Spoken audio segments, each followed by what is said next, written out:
tuliza bahari, haufananishwi na kitu kingine, haufananishwi na kitu kingine. Wewe ni Mungu mtuliza bahari, haufananishwi na kitu kingine, haufananishwi na kitu kingine. Wewe ni Mungu mtuliza bahari, haufananishwi na kitu kingine, haufananishwi na kitu kingine. Unafanya mambo ambayo mwanadamu hawezi kufanya. Unatoa baraka ambazo mwanadamu hawezi kutoa. Haufananishwi na kitu kingine, haufananishwi na kitu kingine. Unafanya mambo ambayo mwanadamu hawezi kufanya. Unatoa baraka ambazo mwanadamu hawezi kutoa. Haufananishwi na kitu kingine, haufananishwi na kitu kingine. Mungu akubariki sana. Na Mungu akubariki sana kwa ajili ya ibada nzuri ya nyimbo. Basi ni kukaribishe wewe ambao umepata fursa na neema hii ya kujoin asubuhi ya leo. Just a minute, kuna kitu nakiweka vizuri hapa ili tuweze kuendelea. Kuna kitu nakiweka vizuri hapa ili tuweze kuendelea. Kwa hiyo tuweke na moja au mbili Nuru, please. Tuweze kutusaidia kuendelea vizuri hapa. Damu ya Yesu inanena mema. Damu ya Yesu inanena mema. Damu yake Yesu inanena mema. Damu ya Yesu inanena mema. Damu ya Yesu inatutakasa. Damu ya Yesu inatutakasa. Damu yake Yesu inatutakasa. Damu ya Yesu inanena mema. Damu inanena mema. Oh, inanena mema. Damu inanena mema. Inanena mema. Damu inatutakasa. Oh, inatutakasa. Damu inatutakasa. Inatutakasa. Damu inanena mema. Damu inanena mema. Inanena mema. Damu inanena mema. Inanena mema. Mungu akubariki sana Nuru. Napenda kukukaribisha wewe ambao umepata neema hii na fursa ya kuwa online katika siku hii ya pili, majira ya wiki ya mwisho kabisa ya mwezi wa 7. Nikushukuru wewe ambao tumekuwa na maombi ya vita kuanzia saa 9:30 mpaka saa 10 kamili. Wewe ambao ndio umeamka sasa, karibu tuendelee katika maombi ya saa 10. Kama kuna watu 2 watatu ungependa kuwakumbusha kwamba tuko online, unaweza kuamsha ili tuweze kwenda wote kwa pamoja. Kumbuka wiki hii tumekuwa na kichwa kinachosema nenda mara ya 7. Nenda mara ya 7, nenda mara ya 7. Na hapa nitasoma mistari michache kabla hatujaingia kwenye maombi. Wiki hii ni maombi kwa kweli. Kabla hatujaingia kwenye maombi, nitasoma neno kutoka kitabu cha Wafalme wa kwanza, ile sura ya 18 na ule mstari wa 41 mpaka mstari wa 46. Wafalme wa kwanza sura ile ya 18, kitabu cha kwanza cha Wafalme 18 41 mpaka 46. Naye Eliya akamwambia Ahabu, haya inuka ule unywe, kwani pana sauti ya mvua tele. Basi Ahabu akainuka ili ale na kunywa. Naye Eliya akapanda juu mpaka kilele cha Karmeli, akasujudu kifudifudi, akainama uso mpaka magotini.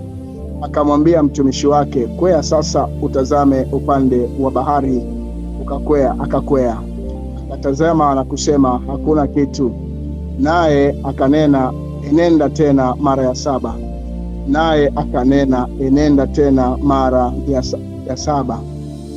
Naye akanena, enenda tena mara ya 7. Ikawa mara ya 7 akasema, tazama wingu linatoka katika bahari, nalo ni dogo kama mkono wa mtu. Akanena, enenda umwambie Ahabu, tandika ushuke, mvua inashuka. Ikawa muda si muda, mbingu zikawa nyeusi kwa mawingu, na upepo ikanyesha mvua nyingi.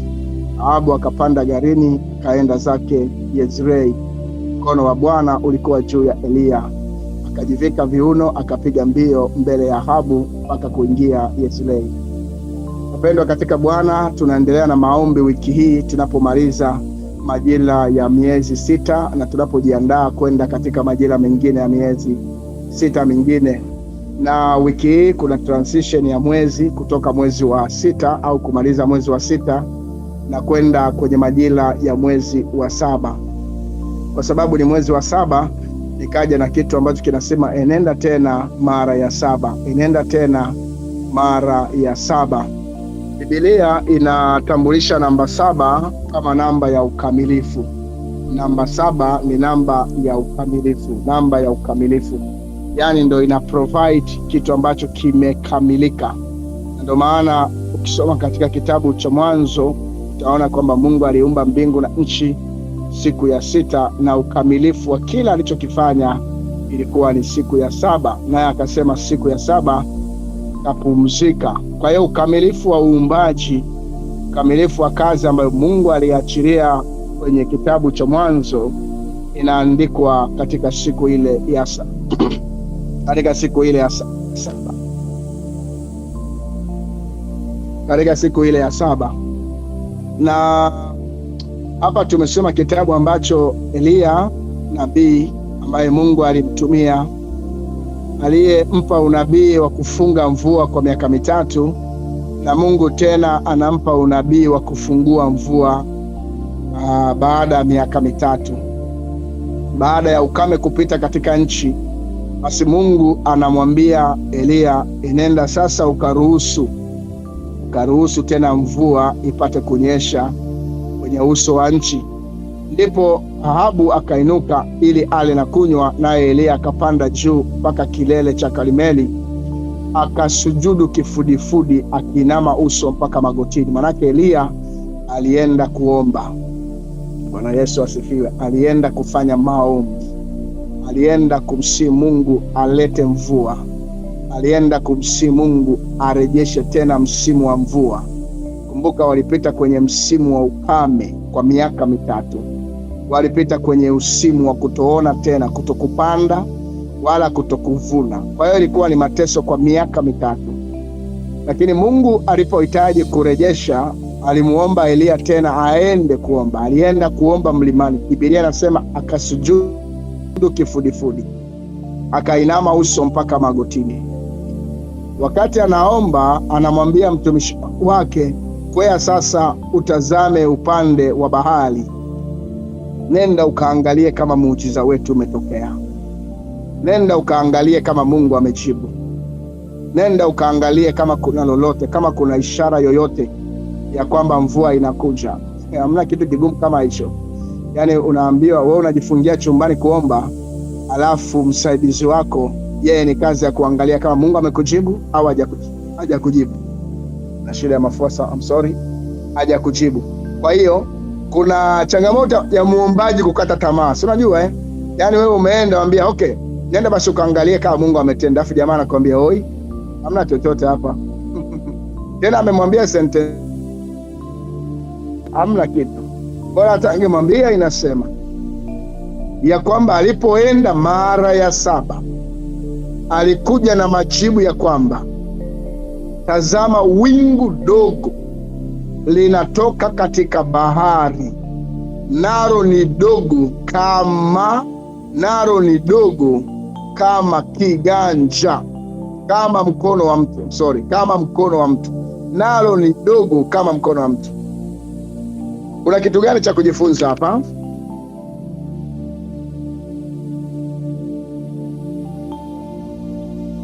Kuna vitu viwili. Jambo la kwanza, usidharau ishara ndogo ya kiroho, imebeba ishara kubwa kwenye maisha yako. Usidharau ishara ndogo kwenye maisha yako ya kiroho. Yaani usidharau uponyaji mdogo ukahisi kwamba unahitaji uponyaji wa haraka. Kwa hiyo usidharau ishara ndogo ambayo Mungu anaweza kukuonesha katika jambo unaloliomba. Yule jamaa of course, hata kama alikuwa anampa taarifa ya kwamba kuna kawingu kadogo kama mkono wa mtu, ninataka kuamini kwamba mtumishi wa Elia hakuamini kabisa kama kale kawingu kanaweza kuzalisha mvua kubwa. Ndipo Elia anamwambia, enenda ukamwambia Ahabu, tandika ushuke, mvua isikuzuie. Maana Elia aliona katika ulimwengu wa roho kuna indicator ya mvua kubwa. Nataka nikutie moyo tunapoenda katika miezi 7. Kama kuna kitu umekiombea kwa miezi 6, kila mwezi umekifungia na kukitolea sadaka na hakuna kitu kimetokea, enenda tena mara ya 7 katika jina la Yesu. Usikate tamaa, enenda tena mara ya 7. Enenda tena mara ya 7, kwa sababu ndani ya 7 kuna ukamilifu. Kama umefungia jambo mara 2, mara 3 na hakuna kitu kimetokea, enenda tena mara ya 7.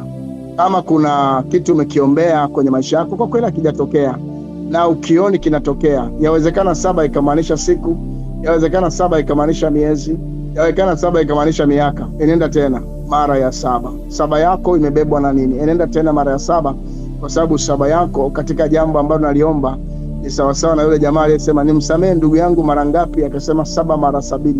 7 mara 70. Maanake kuna vitu vingine ambavyo lazima tuviendee bila kukata tamaa, hata kama havitokei. Umwambia jambo lako halitokei, you just keep praying. Ndio maana hata Elia alipopanda pale katika mlima, jamaa anamwambia hakuna kitu, Elia akushuka, akasema acha niende kuangalia mwenyewe. Aliendelea kuomba, akasema endelea kupanda na kuangalia, endelea kutoka na kuangalia, endelea kutoka na kuangalia. Hata kama unasema hakuna kitu, lakini nenda mpaka mara 7. Hatujajua interval ya yeye kwenda ilikuwa na muda gani. Yawezekana ilikuwa ni baada ya masaa 3, anasema nenda tena. Baada ya masaa mangapi? Haijasema interval ya huyu mtumishi kwenda kuangalia ilikuwa ni muda gani, hatujaambiwa. Lakini alimwambia keep going. Na mimi nakumotivate jamani, keep doing ndugu yangu. Endelea kufanya biashara yako, endelea kuongeza maarifa ulionayo, endelea kujitoa, endelea kuomba. Keep doing. Mara 7 bado. Kama umewekeza mahali, endelea kuwekeza tena. Hata kama hauoni kitu, hata kama vitu havitokei, lakini just keep doing. Katika miezi 6 tulikuwa na mipango. Yawezekana kuna ambaye haijatimia mpaka sasa hivi. Yaani uliandika kwenye notebook na hiyo notebook unayo, lakini mpaka leo hii hakuna kilichotimia. Mimi nakwambia tu nenda tena, bado kabisa. Yawezekana kuna indicator ndogo, usidharau kwamba hiyo inaweza isiniletee kitu. Just trust that small indicator, inaweza kukusaidia kukuletea mvua ambayo hautakaa uamini. Itakufungulia fursa ambazo hautakaa uamini. Itakusaidia kwa namna ambavyo hautakaa uamini. Kwa hiyo naendelea kukuombea, naendelea kukusihi mwanamke mwombaji katika siku hizi miezi 7 tunayoiendea kuelekea tena mwaka mwingine, kuelekea miezi mingine 6, bado una fursa ya kuendelea kuomba kile kitu ambacho Mungu hakika amekusemesha kwamba nenda ukakiombee, nenda ukakiombee. Jifunze kwa Penina. Penina alienda zaidi ya mara 7.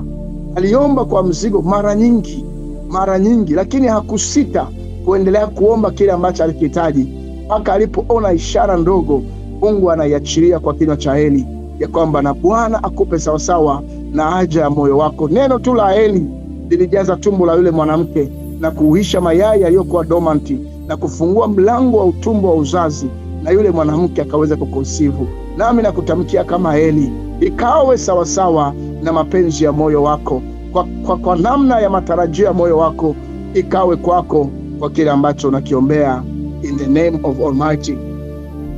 Leo hii tunaendelea na maombi. Tuna maombi prayer items 4 ambazo jana tumepita nazo, na prayer item ya kwanza ni kumshukuru Mungu kwa ajili ya kila mtu nafsi. Kushukuru Mungu kwa ajili ya nafsi yako.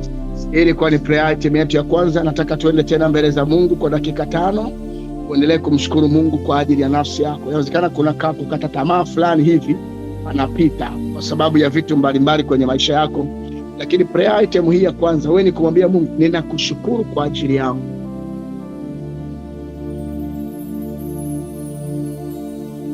Ninakushukuru kwa ajili yangu. Kwa hiyo peleka maombi ya kumshukuru Mungu kwa ajili yako, kwa ajili yako, kwa ajili ya nafsi yako, sio kwa ajili ya mume wako, sio kwa ajili ya mtoto, sio kwa ajili ya business, kwa ajili yako. Ndio maana Daudi akisema, nafsi yangu mhimidi Bwana na vyote vilivyomo ndani yangu. Maana yake ukimshukuru Mungu kwa ajili ya nafsi yako, na vyote vilivyoko ndani yako vinauishwa. Kwa nini? Kwa sababu hakuna kinachotokea kwenye maisha kisichotoka kwenye nafsi ya mtu anayokihitaji katika maisha yake. Na yeye akasema kwamba aonavyo mtu nafsini mwake ndivyo alivyo. Kwa hiyo impact ya nafsi, impact yako binafsi ya kila ambacho unakiona kwenye maisha yako ndio kimekupa fursa ya kuwa kama namna jinsi ulivyo. Kwa hiyo tuna dakika 5 mpaka dakika 25 ya kumshukuru Mungu kwa ajili ya nafsi yako. Hem, tuende mbele za Bwana. Sisi tumeshaomba huko mwanzoni. Hem, tamka kwa Bwana, mwambie Mungu asante kwa ajili ya nafsi yako. Mungu ishie daima na milele. Baba, katika jina la Yesu Kristo wa Nazareti aliye hai, asante kwa ajili ya nafsi yangu. Asante kwa ajili ya nafsi yangu Beatus. Asante kwa ajili ya nafsi yangu Beatus. Asante kwa ajili ya nafsi yangu. Asante kwa ajili ya nafsi yangu. Asante kwa ajili yangu binafsi. Asante kwa ajili yangu binafsi. Asante kwa ajili yangu binafsi. Asante kwa ajili ya maisha yangu.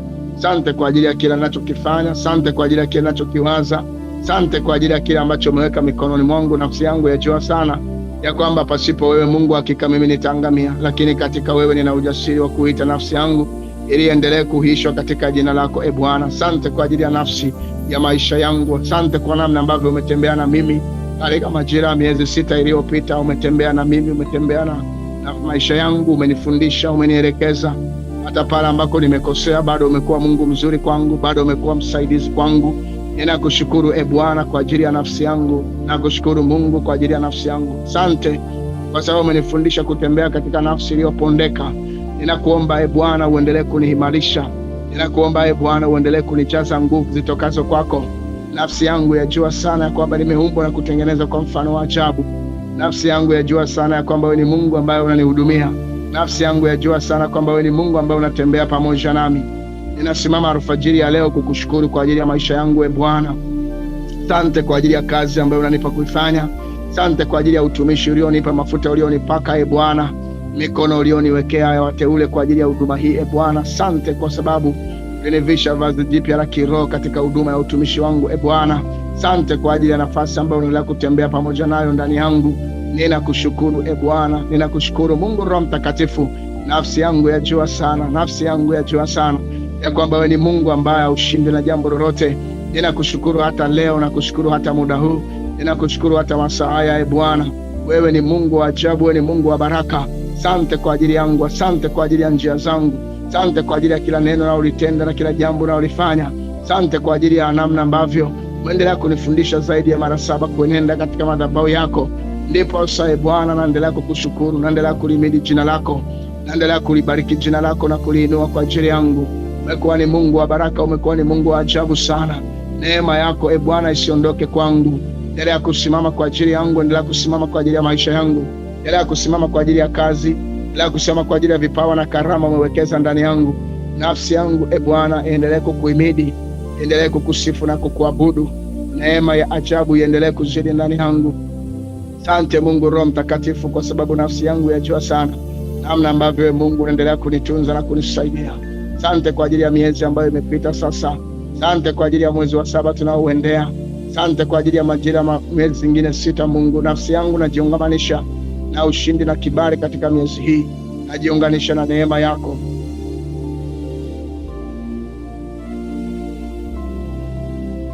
Neema na kibali chako Bwana nakiachilia katika maisha yangu. Nafsi yangu Bwana, mwili wangu na vyote vilivyoko ndani yangu viendelee kuliabudu jina lako. Neema ya ajabu iendelee kusimama katika malango ya maisha yangu. Asante Mungu Roho Mtakatifu. Nafsi yangu na idhabihu kwako. Biblia imesema itoeni miili yenu, maana kuwa sadaka ndiyo sadaka iliyo dhabihu iliyo takatifu, safi na takatifu katika maisha ya imani na ibada. Mungu, ninakusihi mwili wangu kawe salama mbele yako. Nafsi yangu na moyo wangu na vyote vilivyoko ndani yangu na viatilia kwako katika majira haya miezi mingine 7, miezi mingine 6, katika majira ya mwezi huu wa 7. Nafsi yangu endelee kukuabudu, nafsi yangu endelee kukuinua, nafsi yangu endelee kukutukuza we Bwana. Neema ya ajabu endelee kujaa ndani yangu katika jina la Yesu, katika jina la Yesu Kristo wa Nazareti aliye hai, katika jina la Yesu Kristo wa Nazareti aliye hai. Ninajiungamanisha na damu ya Yesu.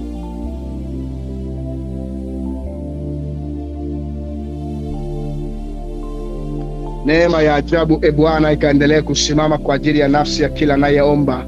Neema ya ajabu ikaendelee kujitukuza kwa ajili ya nafsi ya mtu huyu katika jina la Yesu, katika jina la Yesu. Ninaamuru nafsi za watu hawa Bwana, maisha yao ninayakabidhi katika mikono yako iliyo hodari.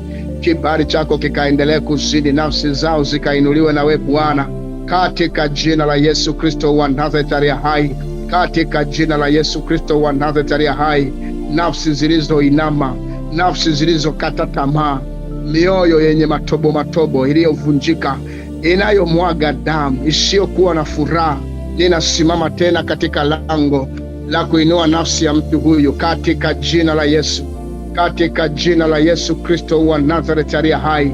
Ikawe ni nafsi ya baraka, ikawe ni nafsi inayokurudishia heshima, hata kama ni nafsi ambayo imepita kwenye magonjwa, imepita kwenye kukataliwa, imepita kwenye hofu, imepita kwenye hali zozote ngumu. Nafsi hii ni ya kwako Bwana. Sikia maombi ya shukurani kwa kinywa cha mtu huyu. Sikia maombi ya shukurani kwa kinywa cha mtu huyu. Sikia maombi ya shukurani kwa kinywa cha mtu huyu katika jina la Yesu, katika jina la Yesu Kristo wa Nazareti aliye hai. Nafsi ya mtu huyu Bwana, ninaidhabihu tena, ninaidhabihu tena in Jesus name, katika jina la Yesu, katika jina la Yesu, katika jina la Yesu. Nafsi zinakushukuru sasa Bwana, zinakushukuru sasa Bwana, zinakushukuru mahali zilikotokea. Sikia maombi ya nafsi ya mama huyu anayekushukuru asubuhi ya leo Bwana, ukaendelee kutembea pamoja naye. Neema ya ajabu ikazidi katika maisha yake katika jina la Yesu Kristo wa Nazareti aliye hai. Naomba na kukushukuru, amen. Mungu akubariki sana kwa kumshukuru Mungu kwa ajili ya nafsi yako. Ni jambo la, najua ni jambo ambalo unaweza kuchukulia simple, lakini ni kitu ambacho una appreciate Mungu kwamba ametembea na wewe binafsi. Wewe binafsi, kwa sababu asingetembea na wewe binafsi, kuna watu wengine ambao hata watoto wao wasingeona hizo baraka. Lakini kwa sababu Mungu ameamua kutembea na wewe binafsi, ndio maana tunaona vitu vinatokea kwenye familia zetu. Kwa hiyo ni jambo la msingi, ni jambo la muhimu sana. Kuna wengine hawa ndo nguzo. Kuna watu hapa ndo nguzo ya hizo familia. Kuna mwanamke hapa asiposimama yeye na kutamka jambo, vitu haviendi.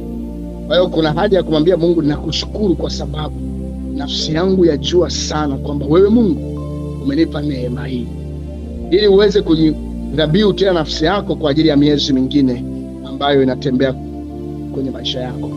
Prayer point ya pili, omba kwa ajili ya nyumba yako. Omba kwa ajili ya nyumba yako. Hapa tamka watu wa nyumbani kwako. Hapa tamka watu wa nyumbani kwako. Waombee watoto wako, tunazo dakika 10. Ombea mume wako, tamke tu kwa jina. Tamka tu kwa jina. Hata kama ni kisilani huko hapo, wewe tamka tu kwa jina. Tamka mtoto wako kwa jina. Tamka mjukuu wako kwa jina. Ombea kila mtu kwa utulivu, usiombee kama fungu ya nyanya. Na watu wanaomba kama fungu ya nyanya. Ninaombea familia yangu. Nenda in particular. Nenda kwa mmoja mmoja. Haya sio mafungu ya nyanya ya jero. Hawa ni watu mmoja mmoja unamtamka. Tamke mume wako kwa jina, tamka watoto wako kwa majina, kukusaidia. Ndio maana kuna dakika 10 hizi za kutamka. Kwa hiyo kama una watu wengi, dakika 10 hazikutoshi, chagua watu wa kuombea kati ya dakika hizo 10. Twende mbele za Bwana. Mimi nitakuwa naombea wa kwangu na wewe endelea kuombea wa kwako. Na tuombe. Ninalihimidi jina lako Mungu wa mbinguni, kwa uweza na baraka ya nguvu zako. Bwana, umetupa neema ya kuwa na familia. Asante kwa sababu kuna mtu alitafuta kuolewa hajawahi kuolewa. Asante kwa sababu kuna mtu alitafuta uzao na uzao uligoma. Asante kwa sababu kuna mtu anaishi katika maisha ya upweke na maisha ya ukiwa, hana watu katika nyumba yake. Ninakushukuru tena asubuhi ya leo kwa ajili ya familia ya wanawake waombaji. Ni familia ambayo Mungu umeweka mikononi mwetu ili tutembee katika kunia lililo moja, katika kuamini lililo moja, katika kujengana kwa namna ya tofauti. Na katika familia hii Mungu umetupa familia mahali ambako watoto wako usiku wa leo wapo. Asante kwa ajili ya nyumba hii ambayo mwanamke huyu sasa anaitamka. Asante kwa namna ambavyo anamtamka mume wake kwa utulivu. Asante kwa namna ambavyo anawatamka watoto wake kwa utulivu.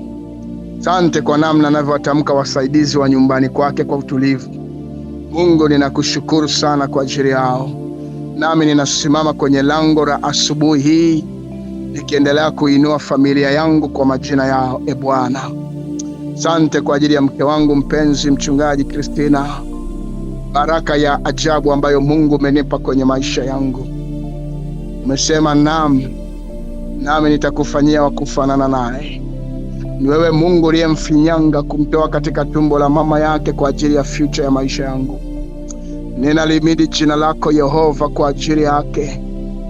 Ninambariki kwa baraka za rohoni na mwilini. Kila mahali atakapopita na kukanyaga, uso wako Mungu, uso wake ukapate kuona, uso wako ukapate kuwa juu yake. Ninamwelekezea baraka katika masomo yake, namwelekezea baraka katika maisha yake kama mama. Mungu wa baraka ambaye umemweka kwenye maisha yangu, ninakushukuru kwa sababu hakika ningepotea, lakini katika wewe nimekuona kupitia mke wangu.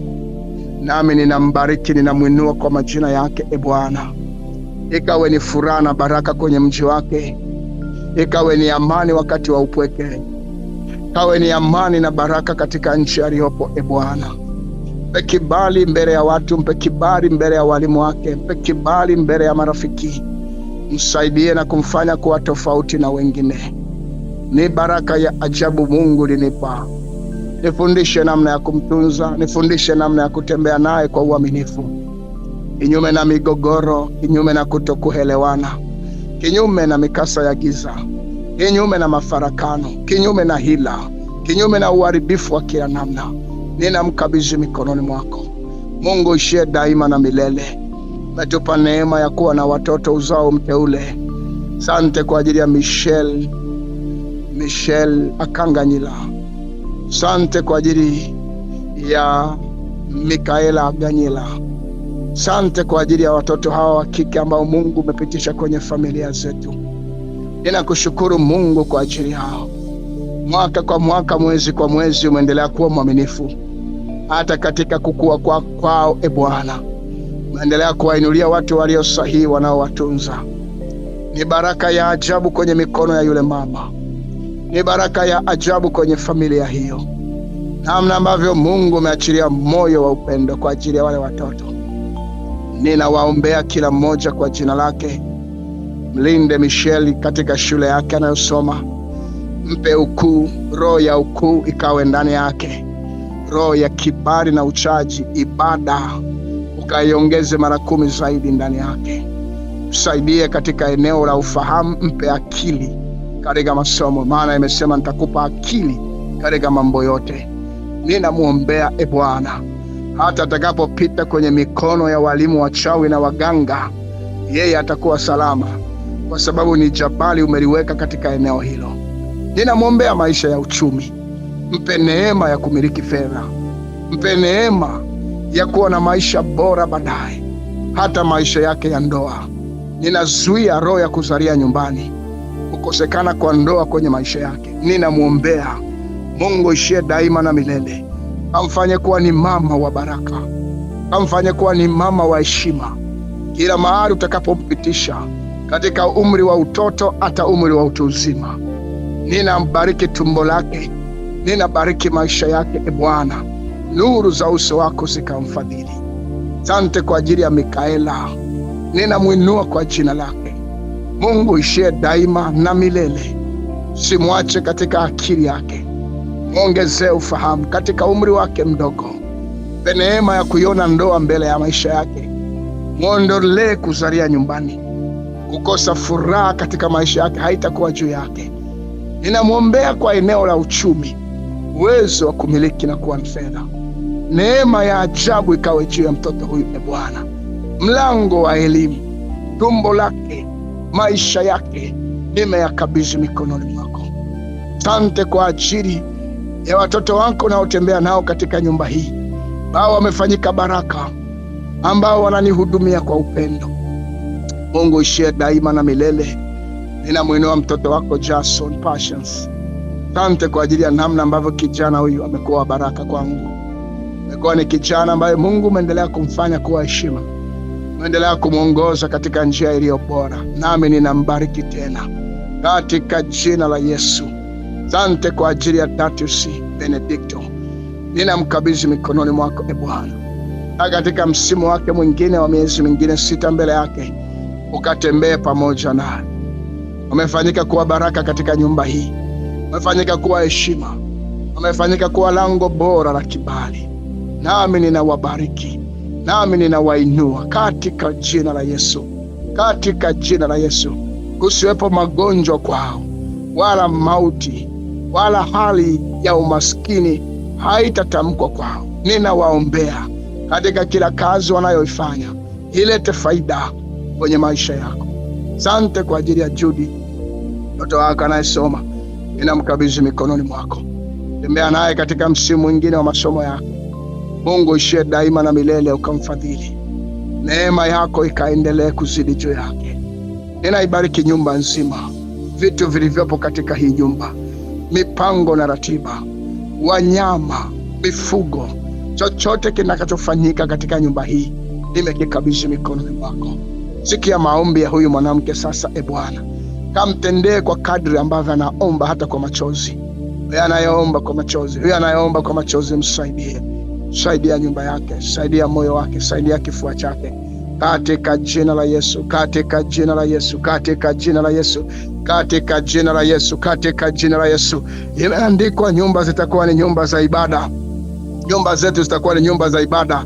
Ninavuruga roho za ulevi na uzinzi katika nyumba zetu. Roho za ulaghai, roho za giza hazitakuwa kwenye nyumba zetu. Tunabariki malango ya nyumba, tunabariki malango ya nyumba, tunabariki malango ya nyumba, kuanzia kaskazini hata kusini na magharibi na mashariki. Mahali ambako watoto wako wamejenga, mahali ambako ulala usingizi na kuamka, tunapabariki Bwana. Kwenye vyumba, kwenye sitting room, mahali tunapitisha nguvu ya Bwana. Tunapokataa roho za uharibifu, tunapokataa majanga ya kipepo na kiagano, tunapokataa magonjwa na hali za giza, kaachia nyumba zetu, kaachia nyumba zetu, kaachia nyumba zetu. Roho za hasara, roho za kupoteza, roho za uharibifu, achia nyumba zetu, achia nyumba zetu, achia nyumba zetu, katika jina la Yesu, katika jina la Yesu. Ninabariki nyumba za mtu huyu, ikawe baraka kwenye huo mtaa, ikawe baraka kwenye hilo eneo, ikajulikana ya kwamba kuna mtumishi wa Mungu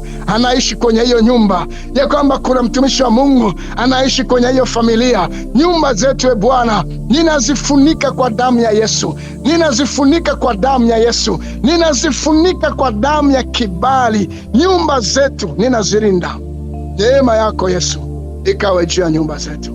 Neema yako Yehova ikawe juu ya nyumba zetu, nasi tunajibarikia kwa baraka ya siri na baraka ya wazi.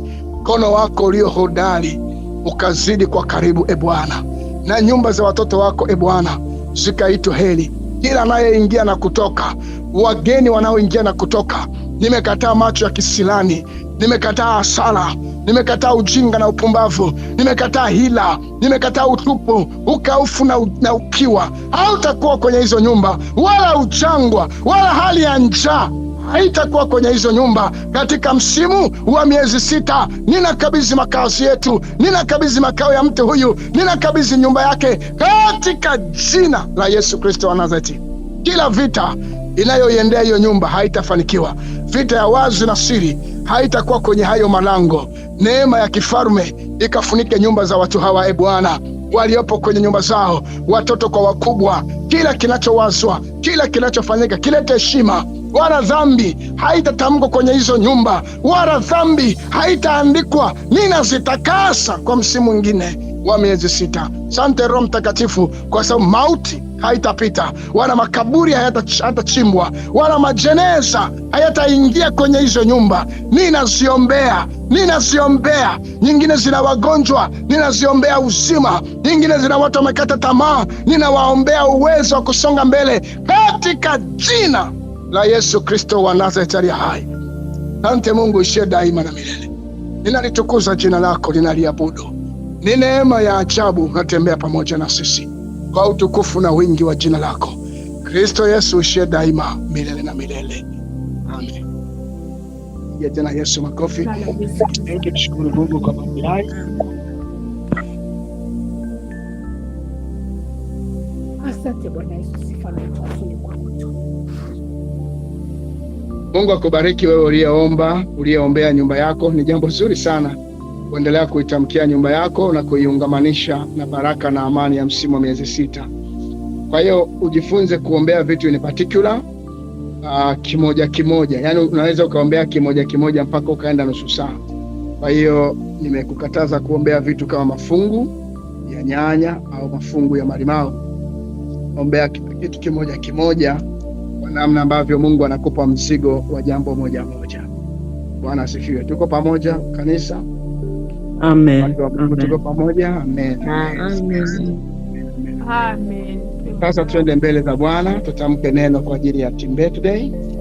Tutamke neno kwa ajili ya Team Birthday. Wakati najiandaa kwa ajili ya Team Birthday, kuombea Team Birthday, nikukaribisha Lozi kwa ajili ya wimbo mmoja tu. Baada ya hapo tutaombea Team Birthday.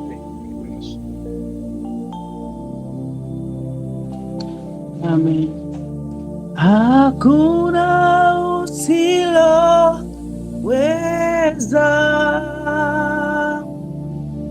hakuna usiloweza,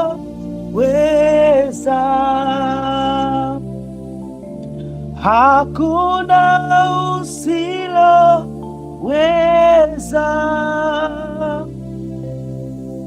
hakuna usiloweza. Wewe ni Mungu wetu, umetukuka sana Yesu. Hakuna kabisa, hakuna usiloweza. Sema hakuna usiloliweza Yesu. Hakuna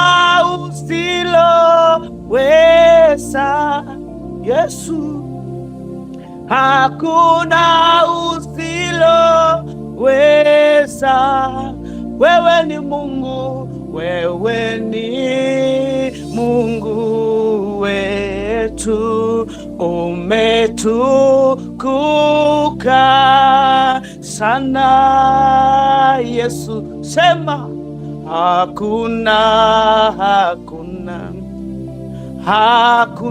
kabisa, hakuna usiloweza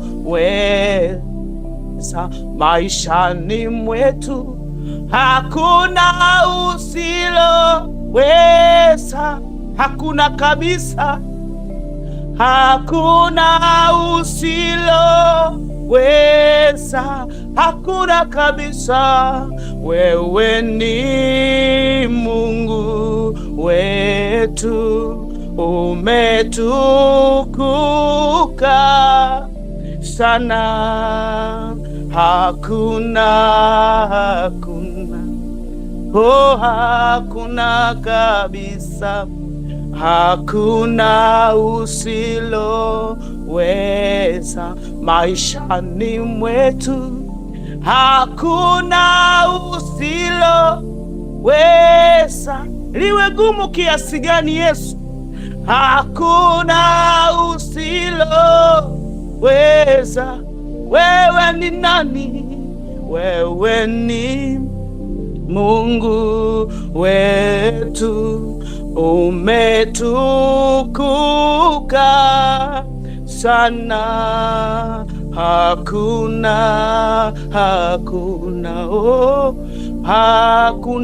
kabisa, hakuna usiloweza. Na Mungu akubariki sana. Makofi tena mengi ya shukurani kwa Bwana kwa ajili ya Rozi. Mungu akubariki Rozi kwa ajili ya wimbo mzuri, hakuna usiloliweza, na kwa ajili ya utulivu. Ndugu yangu, tumekuwa na team birthday, tumekuwa na watu wa Mungu 46 ambao tunaendelea kumshukuru Mungu kwa ajili ya kuzaliwa kwao.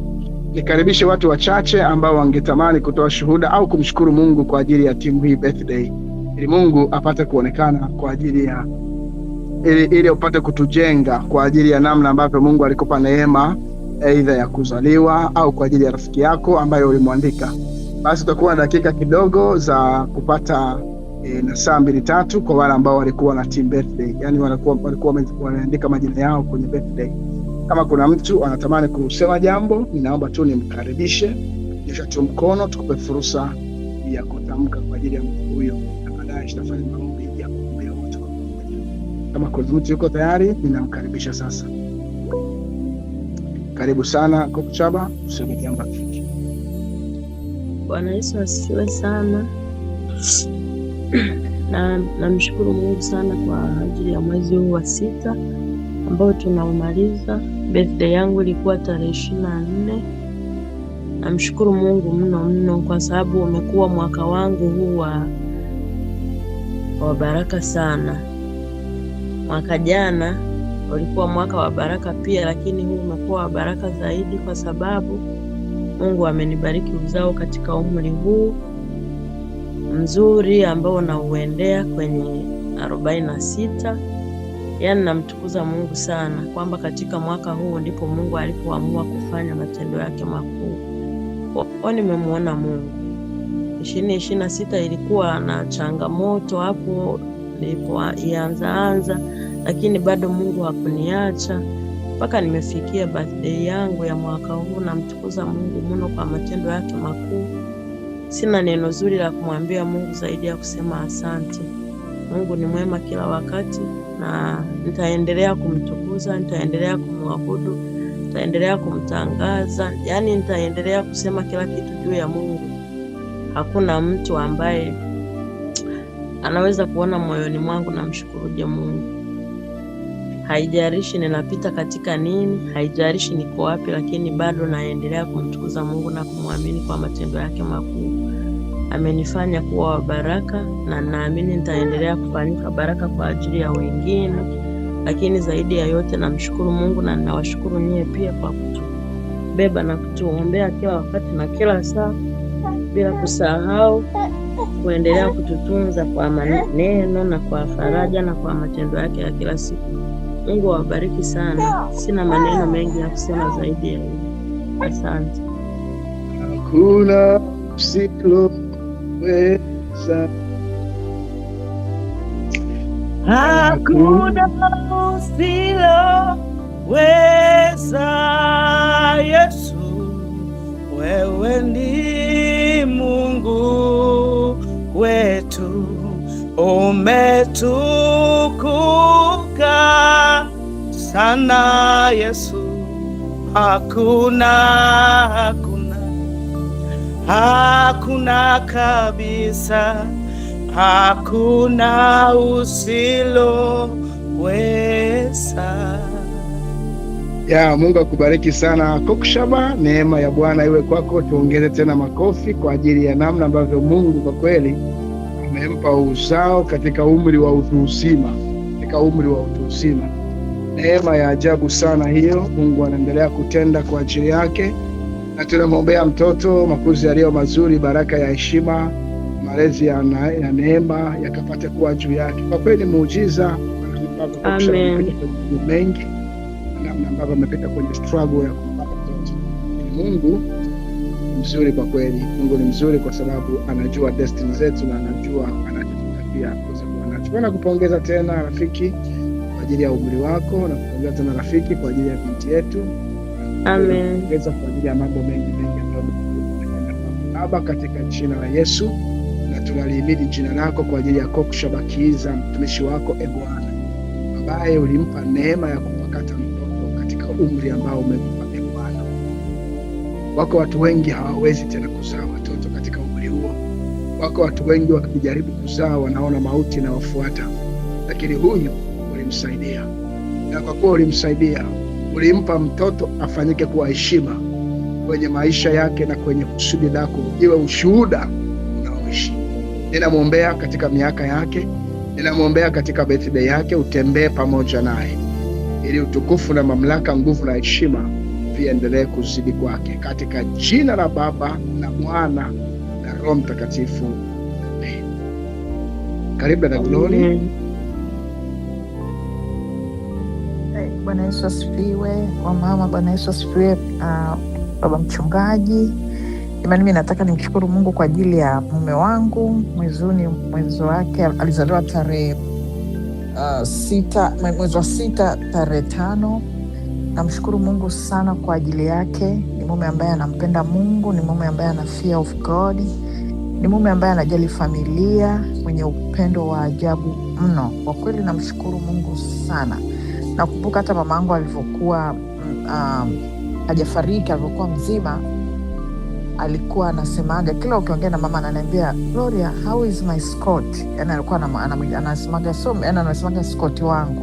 Scott wangu anaendeleaje Gloria? Yani walikuwa wanaelewana sana na mama, yani pita kiasi. Namshukuru Mungu sana kwa ajili yake. Ni mume ambaye utafikiri ni Mwafrika. Hichi kitu nakiongeaga kila siku, ni kwa sababu tu ya rangi. Namshukuru Mungu sana sana sana sana kwa ajili yake, na namuomba Mungu aendelee kumpa maisha marefu, maisha yenye afya njema, uzima, na Mungu aachilie roho zaidi ya kutafuta uso wa Mungu ndani yake, na hicho kitu namwombea kila itwapo leo. Namshukuru sana sana Mungu kwa ajili yake, na namshukuru pia hata wazazi wake waliomzaa, kwa sababu walileta kitu chema duniani, na hata malezi waliompa. Namshukuru sana Mungu kwa ajili ya wote. Asanteni sana wamama. Hakuna usiloweza, hakuna usiloweza. Yesu, wewe ni Mungu wetu, umetukuka sana Yesu.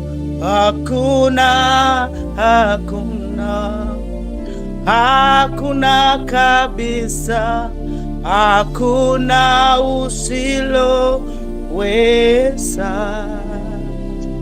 Na Mungu akubariki sana na Glory kwa ajili ya mume wako mpenzi Scott. Neema ya Bwana iwe kwenye familia yako, nawe kwa namna ambavyo Mungu anakupa kuwa mama bora, ndipo ambavyo aendelee kumuimarisha mume wako, aendelee kujivunia kuwa na mke bora kwenye maisha yake. Na neema ya Mungu ipitayo fahamu na akili za kibinadamu imhifadhi huyu baba na kumuongezea tena hozi yake, maisha yake akalindwe na yeye. Na tuombe. Baba, katika jina la Yesu, ninalihimidi jina lako kwa ajili ya mtoto wako Scott Glory, ambaye umempa neema ya kuwa kwenye maisha ya Gloria. Ni neema ya ajabu Bwana, kwamba hata sasa umempa neema ya kutembea na mke wake kwa furaha, maana tumesikia shuhuda na tumeona kwa macho. Mungu ishie daima na milele, ukawabariki watoto wako, ukambariki mume wake katika miaka anayoiendea, na katika maisha yake Bwana ukafanyike kuwa ngao na kigao, ukimtetea na kumjenga kwa utukufu na wingi wa fadhili zako, Kristo Yesu uishie daima milele na milele. Amen. Mungu akubariki sana. Karibu Rose. Amina, amina. Amen. Haleluya. Bwana Yesu asifiwe.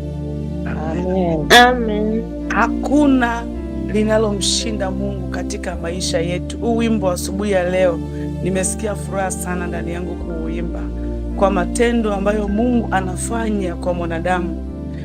Watu wanaweza kukatia tamaa, lakini Mungu aweza kukatia tamaa hata mara moja. Bwana Yesu asifiwe.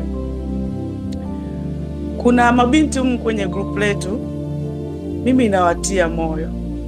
Yuko Mungu ambaye anaweza kukushangaza mpaka ukashangaa ukasema, hivi kweli mimi kweli naweza nikaheshimika kweli?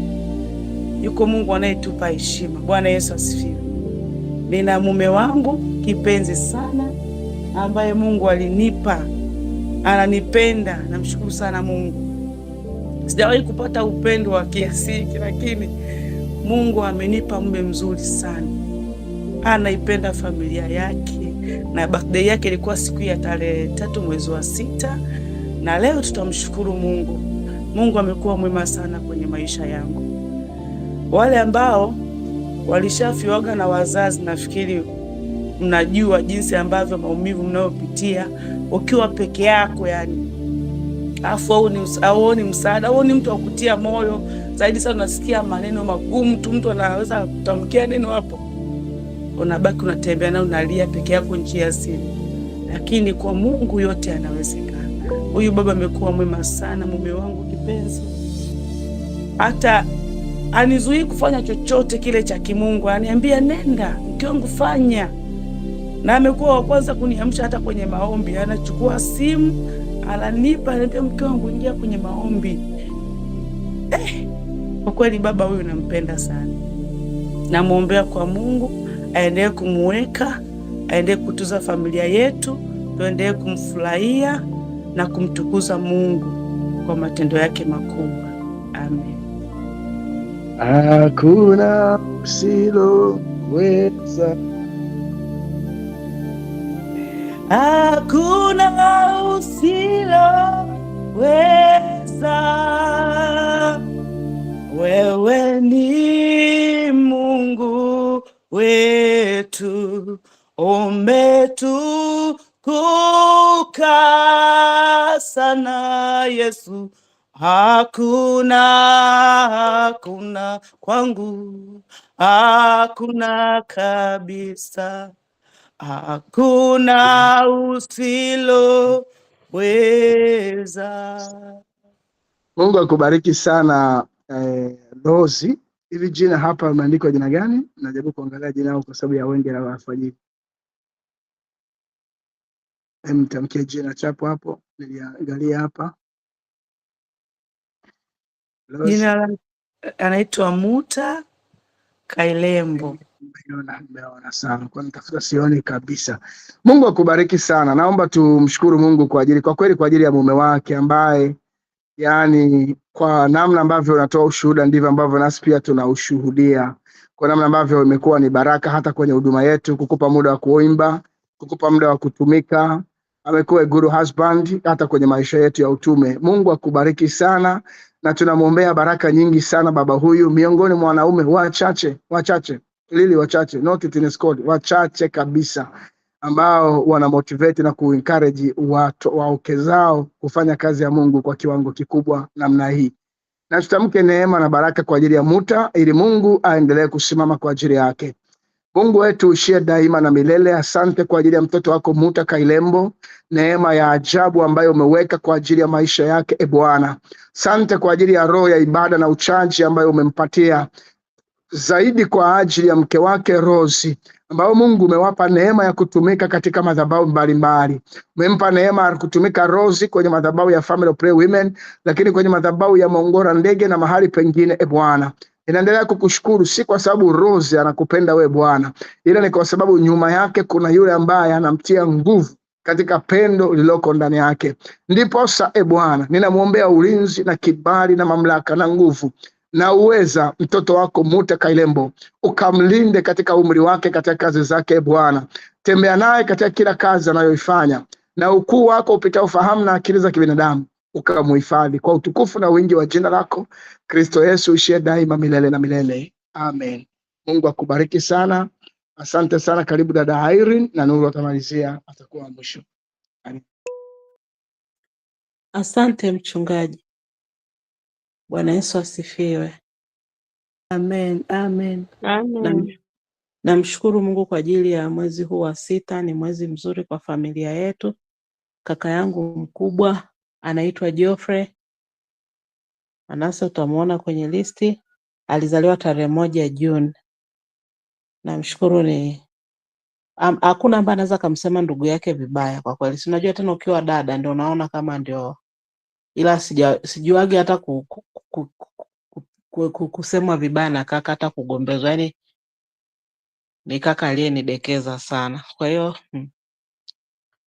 namshukuru Mungu kwa sababu walifanyika baraka baada ya maumivu ya baba. Kaka zangu wakawa wamesimama na mimi. Kwa hiyo ni kaka mzuri sana, ni mtaratibu mno.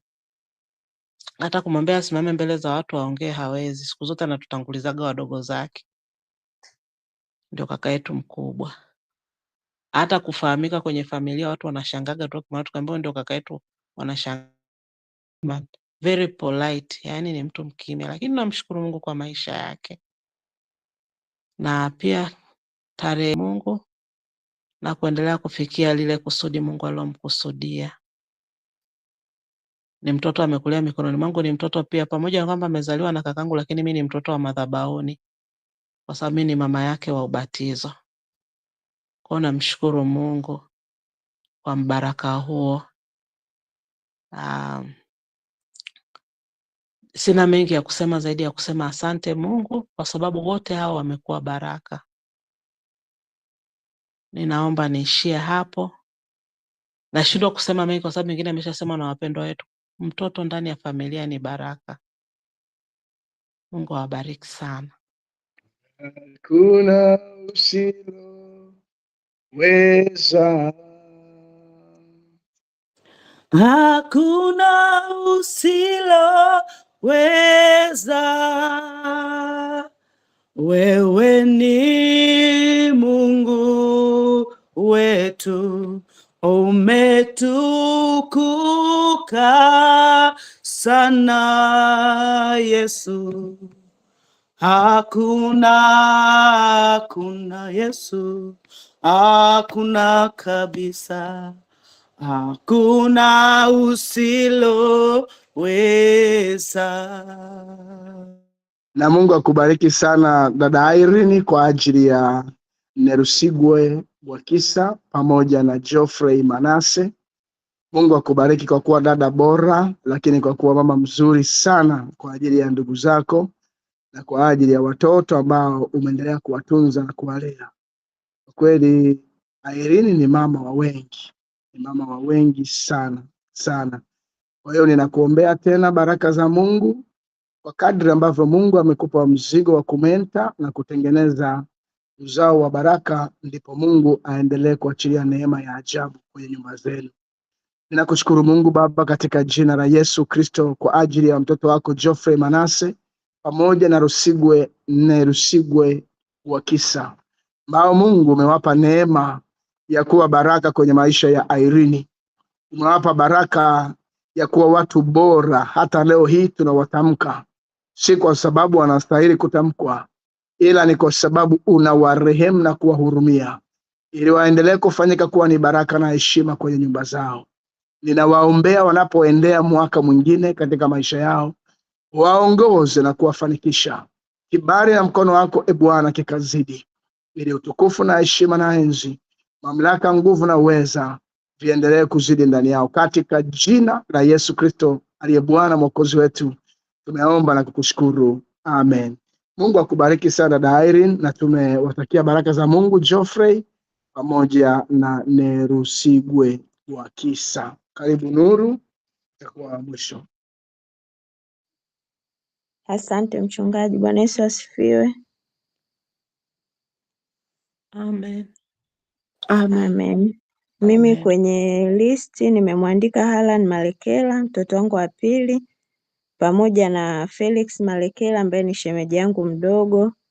Namshukuru sana Mungu kwa ajili yao, wamefanyika baraka. Wote wamezaliwa tarehe 28 mwezi wa 6. Nawaombea kwa Mungu maisha marefu yenye baraka, waishi maisha ya kumpendeza Mungu, na kitu cha muhimu waishi maisha ya kumweka Mungu awe kwanza yao, kwa maana ya kwamba awe kiongozi, msaada, mshauri na tegemeo lao kila siku za maisha yao. Amen. Amen. Kuna Maishani mwetu hakuna usiloweza,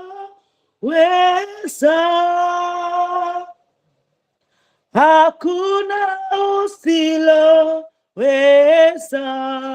Yesu, wewe ni Mungu wetu, umetukuka sana. Hakuna kabisa, hakuna usiloweza. Na Mungu akubariki sana Nuru kwa ajili ya Haran pamoja na Felix. Neema ya Mungu iwe kwako. Hongera sana kwa kuwa mama bora kwa ajili ya watoto wako. Tunaendelea kuwabariki na kuwaombea. Mungu uliye mwaminifu, Baba, katika jina la Yesu, neema na heshima viwe juu ya mtoto wako Halan Malekela pamoja na Felix Malekela, ambao Mungu umewapa neema ya kuzaliwa katika majira ya mwezi wa 6. Nami ninawaombea uweza wako na kibali chako vikazidi na kuongezeka ndani yao, ili kusudi lako jema liendelee kutimia. Pokea heshima na enzi, mamlaka, nguvu na uweza, kwa kuwa umesikia maombi haya, Kristo Yesu Bwana wetu. Amen. Mungu akubariki sana Nuru, lakini Mungu awabariki wote ambao umepata neema na fursa ya kushiriki maombi ya alfajiri. Naomba tujipongeze wote kwa pamoja popote pale mlipo. God bless you. Tumekuwa na maombi ya saa 9:30. Asante wale ambao umepata neema ya kuamka kwa maombi ya vita. Hapa ni kuweka ulinzi na kuachilia nguvu ya ulinzi katika maisha yetu na misimu mbalimbali. Kwa hiyo kesho pia saa 9:30 tutaendelea mpaka wiki inapoisha hii ya maombi ya vita. Mungu akupe neema wewe ambao utaweza kuamka. Si lazima kwa kila mtu, lakini wewe utakayeweza kuamka, ninakukaribisha upate neema ya kuamka saa 9:30 kwa nusu saa tu, tuweze kutamka maneno ya maombi ya vita. Hapa hakuna kuremba, ni kupiga mamizimu, ni kupiga maroho kila namna.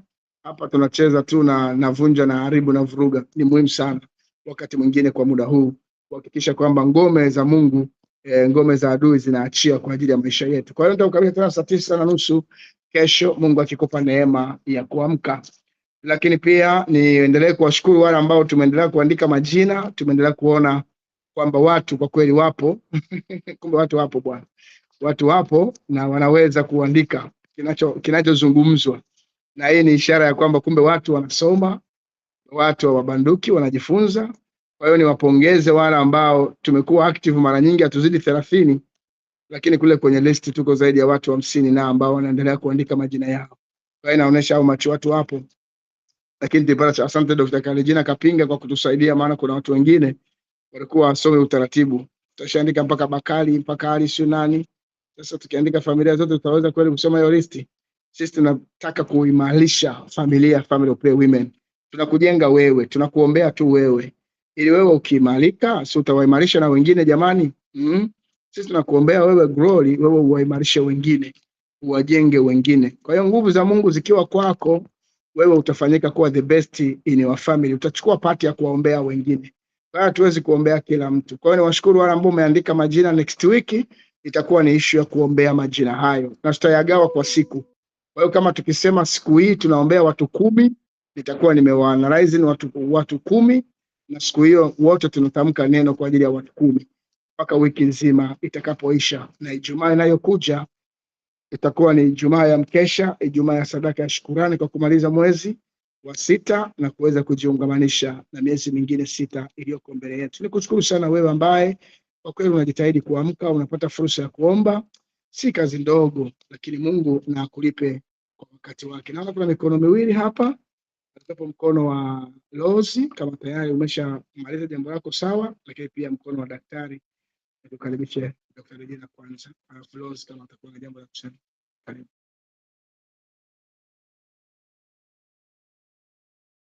Yes, Asante mchungaji. Oh, sorry.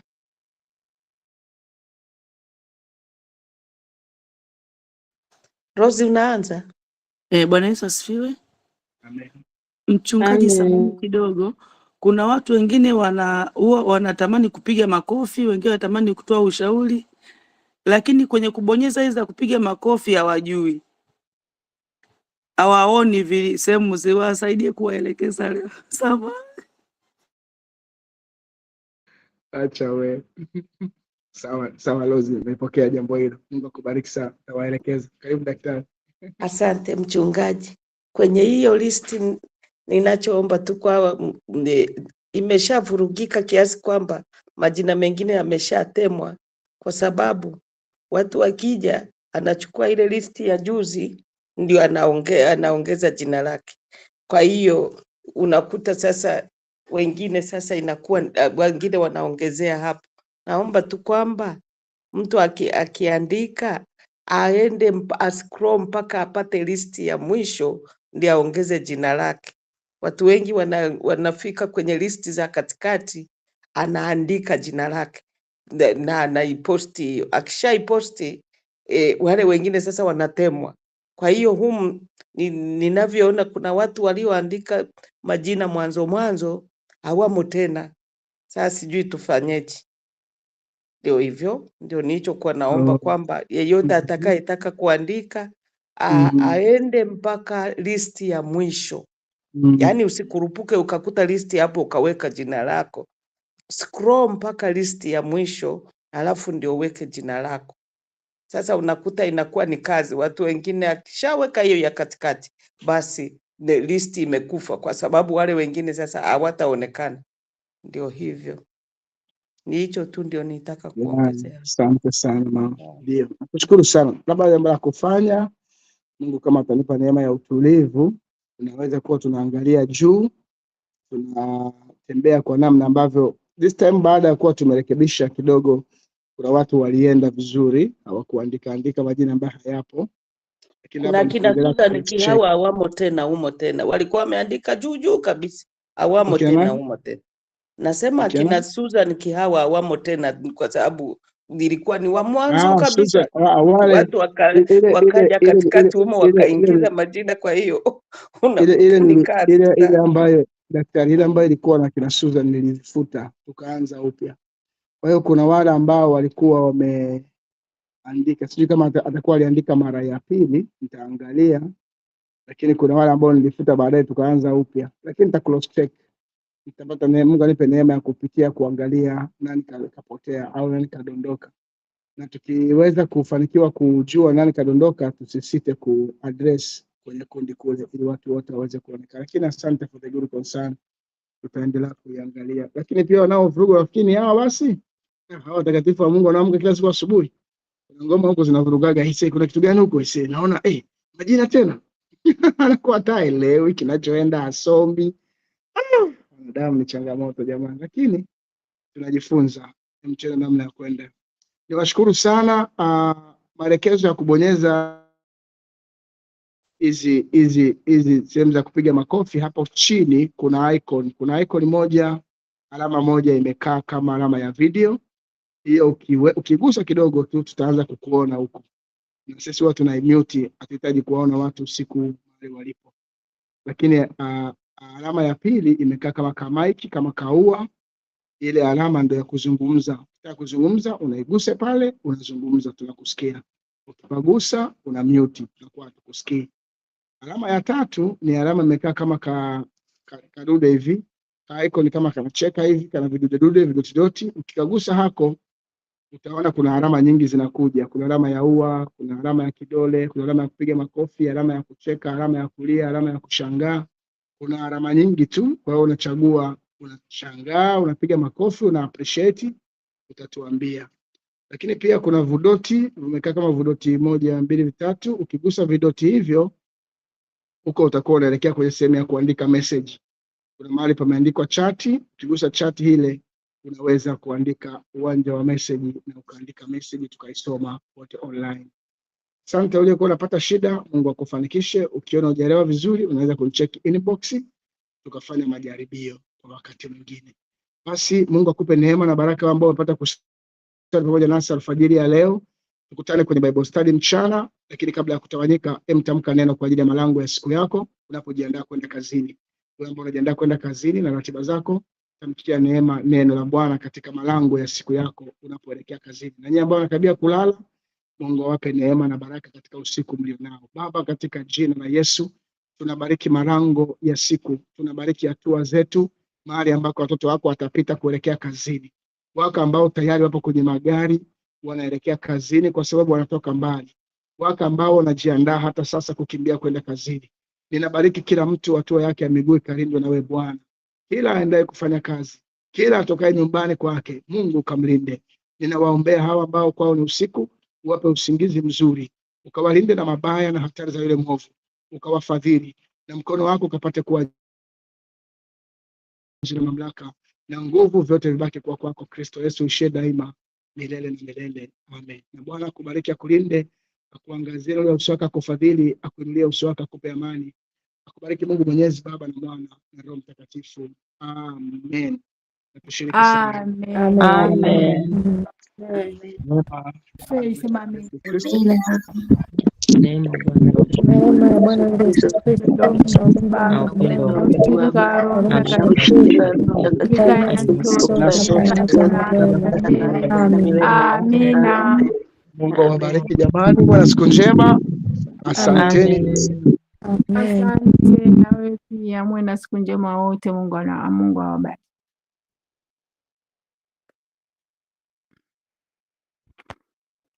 Nawapenda. Tunakupenda pia.